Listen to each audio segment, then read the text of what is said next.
Assalamualaikum warahmatullahi ta'ala wabarakatuh. Dan salam sejahtera, salam digayaku demi ilmu dan dharma.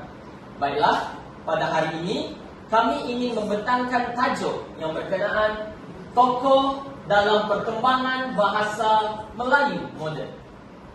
Baiklah, dalam pembentangan kami kali ini, hal yang bakal kami kupaskan atau bentangkan adalah yang pertama adalah berkenaan tokoh-tokoh yang terlibat.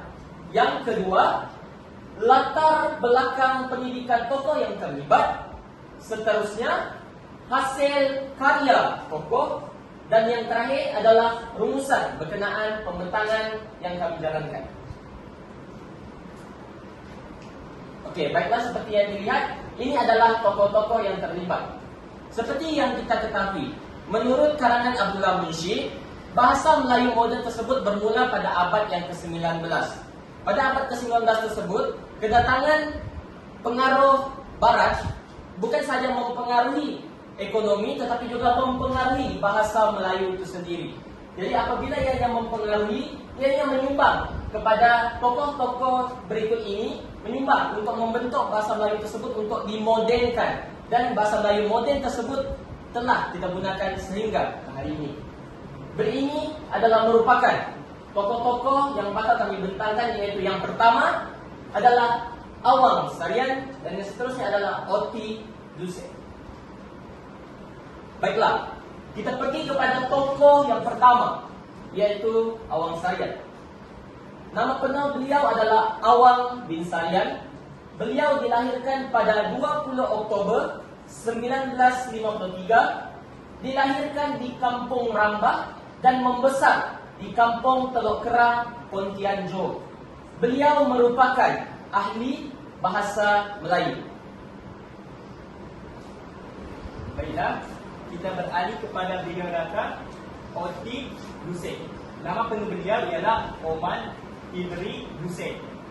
Tarikh lahir beliau 16 November 1886. Tempat lahir beliau di Surrey, England. Dan profesi beliau iaitu guru, pengetua dan juga penolong pengarah.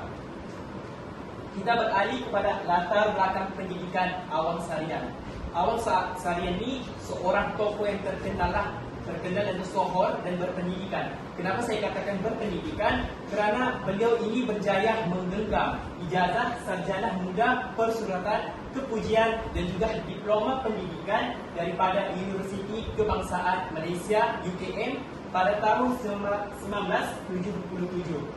Selain itu juga, beliau berjaya memperoleh ijazah sarjana sastra dalam bidang linguistik daripada Universiti Malaya pada tahun 1984. Di Universiti Malaya juga, beliau berjaya meneruskan pengajian dengan mengambil dan meraih ijazah Doktor Falsafah dalam bidang falsafah pendidikan bahasa daripada Universiti Malaya.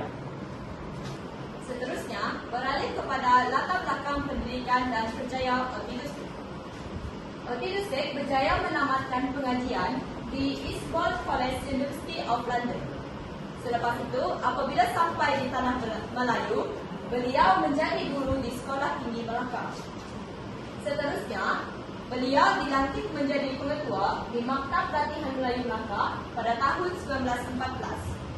Kemudian, apabila Sultan Idris Training College dibentuk, beliau menjadi pengetua dan juga dilantik sebagai penolong pengarah pelajaran Melayu. Baiklah, yang seterusnya ialah hasil karya Awang Sarian. Yang pertamanya ialah mencari makna diri Melayu renungan untuk bangsaku pada tahun 2009, iaitu sebagai bahan renungan kepada bangsa Melayu yang menjadi bangsa teras di Malaysia. Seterusnya ialah santun berbahasa pada tahun 2009, iaitu menceritakan tentang aspek kesantunan bahasa.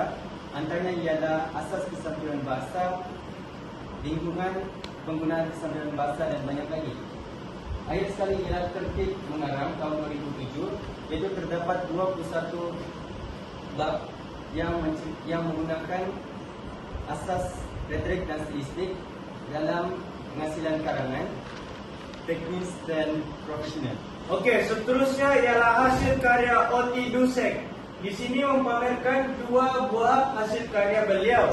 Yang pertama ialah Longsheng Malay Primary Source Edition.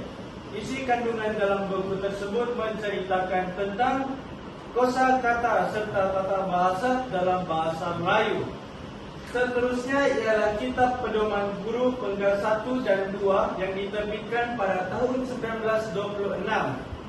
Kitab tersebut menceritakan tentang cara untuk mengajar seorang guru menjadi seorang pendidik yang baik.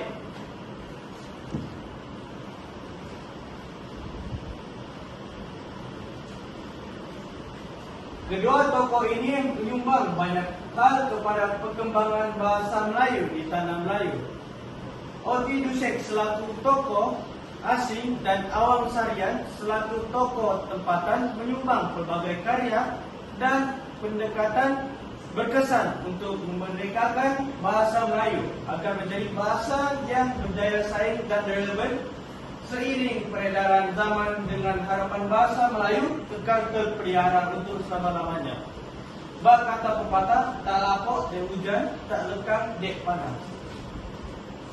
Sebelum kami mengakhiri pembentangan kami pada hari ini, kami akan melafazkan dua rangkap pantun terlebih dahulu. Peta buana indah terbentang, anak kaki indah menari. Tamat sudah kami membentang, izinkan kami mengundur diri. Hilir ke tepi, berenang ke seberang, mata dihias, semerbak melati. Maklumkan kami jika terkurang, maafkan kami setulus hati.